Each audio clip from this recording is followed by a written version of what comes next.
Welcome to EdTechX Stories. My name is Benjamin Vedrenne-Cloquet. I'm CEO and co-founder of EdTechX Holdings and partner at Advait Capital. EdTechX Stories is a short weekly interaction with CEOs, founders, investors, and innovators shaping and making the future of education and work. So welcome to EdTechX Stories, and I hope you enjoy our next session. Thank you.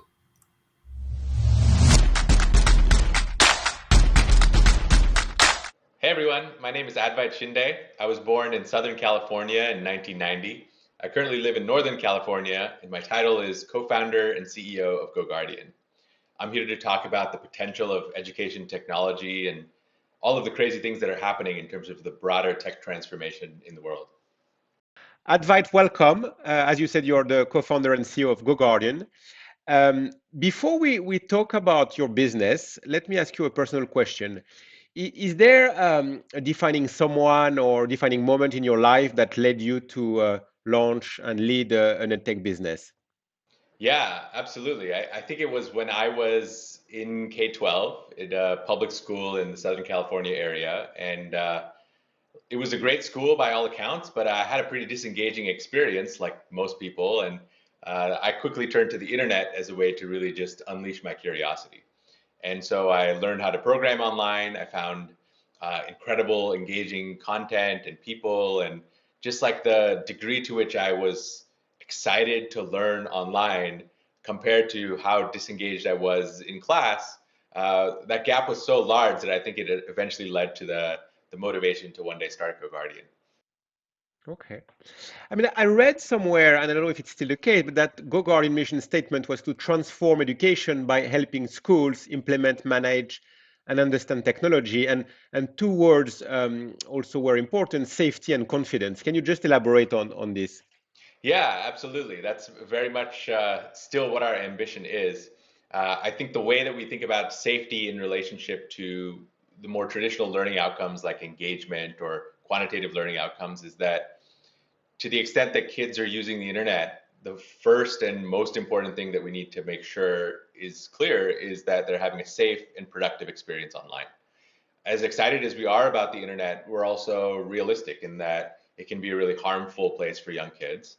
And we need to have the confidence that you can give the open internet to a second grader and no harm is going to happen.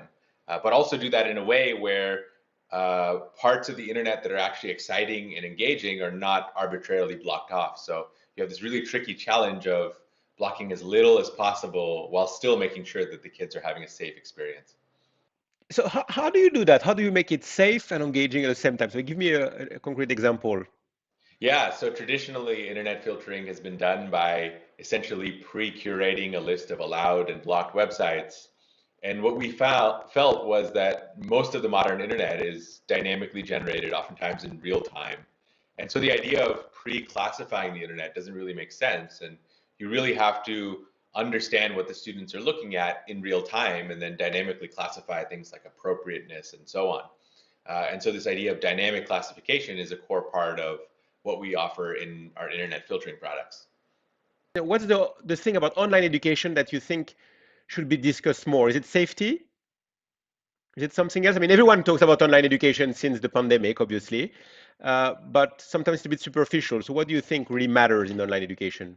Yeah, so I think like any technology transition, there's a set of adoption problems that exist that are actually pretty non-trivial. And a lot of people outside of education just sort of think that by giving students laptops that we automatically have amazing learning experiences, but that's truly not the case.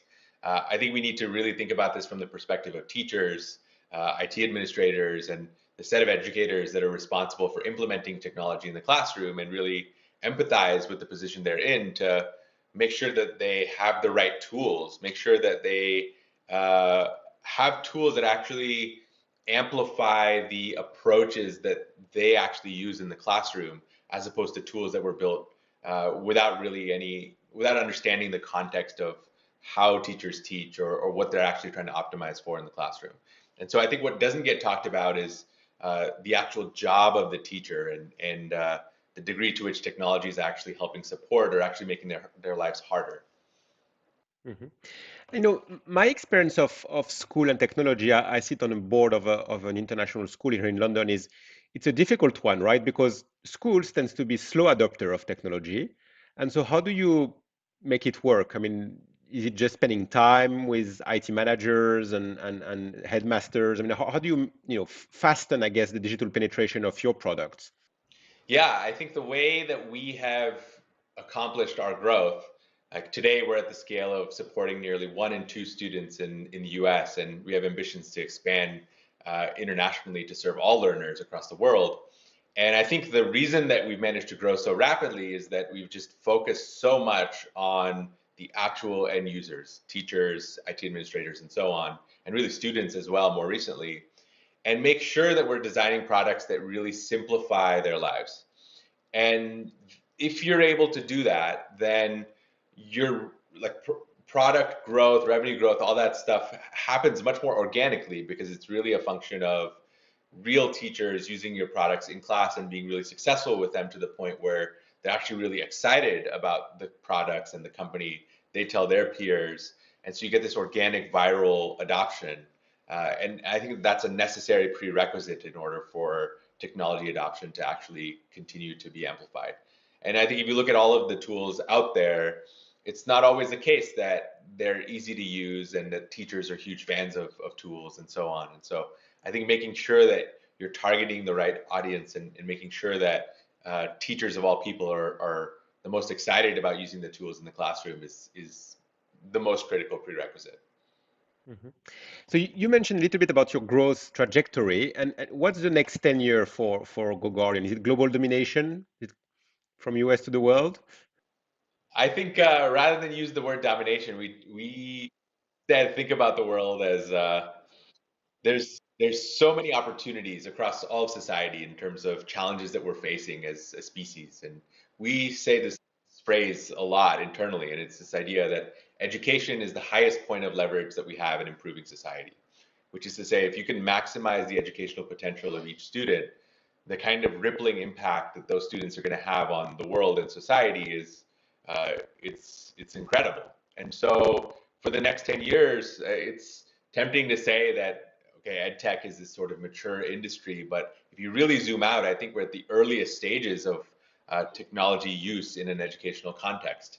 And we think that there's so much opportunity to create way more engaging and exciting learning experiences for kids that ultimately lead to like significantly improved learning outcomes, which in turn maximize the educational potential of each kid, which in turn leads to massive social mobilization, economic mobilization, innovation, and so on. And so that story, that journey, there's so much more to be built in terms of helping teachers, improving educational experiences for students, really helping policymakers understand how education is actually unfolding. Uh, all of these facets are problems that we're currently focused on, and we're really excited about the journey. Yeah, okay. And Advait, I'm guessing you're a lifelong learner. Absolutely, yeah. So what do you learn those days? What is the last thing you learned? As you can tell behind me, I've got some of my musical instruments out. I'm currently getting back into electronic dance music production. That's been really fun. Uh, I'm also a pilot, and I'm working on my instrument rating to allow me to fly into clouds and stuff like that. So, Very cool. Very cool. We get now to the what I call the rapid fire question section of the interview. So you're going to have to answer by A or B very quickly and spontaneously. So I'll start. Public school or private school? public Profit or impact? impact, Learners or shareholders? learners. Teacher or technology? Ooh, this is a tough one. Teacher for sure. Okay, I'm going to add another one. Safety or engagement? Engagement. Okay, very good. For this one, you could have said both. Well, very good. Well, finally, who would you like to nominate to be part of our next EdTechX stories and tell us why? Sure. I'm a huge fan actually of Sam Harris, who has this app called Waking Up, which maybe isn't directly in EdTech, but is slightly adjacent to EdTech, in that it's really helping people focus on developing more self-awareness in a context related to meditation and spirituality and things like that. I think the intersection of education and self-awareness is actually one of the biggest opportunities that we have in terms of helping people. And so people focusing on that problem are incredible. Okay, Samir, welcome. Well, Advait, thank you very much. This was Advait Shinde, co-founder and CEO of GoGuardian for EdTechX Stories. Thank you so much. Thanks so much for having me.